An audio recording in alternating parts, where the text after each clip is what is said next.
मैं हूं अंजलि और आप देख रहे हैं PRJ न्यूज। इजराइल की लेबनान पर सबसे बड़ी एयर स्ट्राइक, 70 से ज्यादा हमले, हिजबुल्लाह के 1000 रॉकेट बैरल तबाह, हथियार डिपो भी बर्बाद हुआ।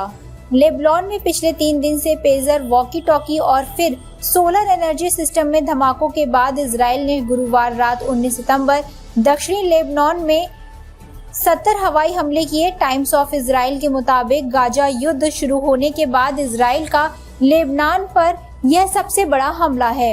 इजराइल डिफेंस फोर्स IDF ने कहा कि उन्होंने लेबनान में हिजबुल्लाह के 100 से ज्यादा रॉकेट लॉन्चर्स पर हमला कर उन्हें बर्बाद कर दिया है। इनमें 1000 रॉकेट बैरल तबाह हो गए।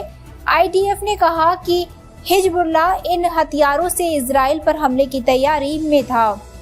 इजरायली सेना ने हिजबुल्लाह की कई इमारतों और एक हथियार डिपो को भी तबाह करने का दावा किया। इससे पहले लेबनान में 17-18 सितंबर को पेजर और वॉकी टॉकी में धमाके हुए थे।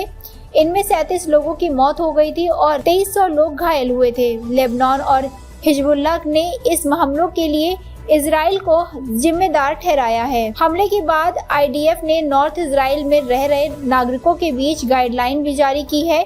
इसमें उनमें बम शेल्टरों के करीब रहने के लिए कहा गया है। इसके अलावा इजरायली नागरिकों को बिना जरूरत सार्वजनिक जगहों पर इकट्ठा न होने की सलाह दी गई है।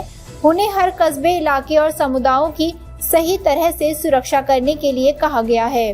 लेबनान पर हमले की शुरुआत तब हुई जब हिजबुल्लाह के चीफ हसन नसरल्लाह पेजर और वॉकी टॉकी ब्लास्ट के बाद अपना पहला भाषण दे रहे थे।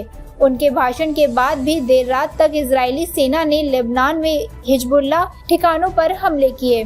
खबरों में अब तक ये बस इतना ही। मिलते हैं फिर ऐसी ही बड़ी खबर के साथ। तब तक ये नमस्कार और देखते रहिए PRJ न्यूज।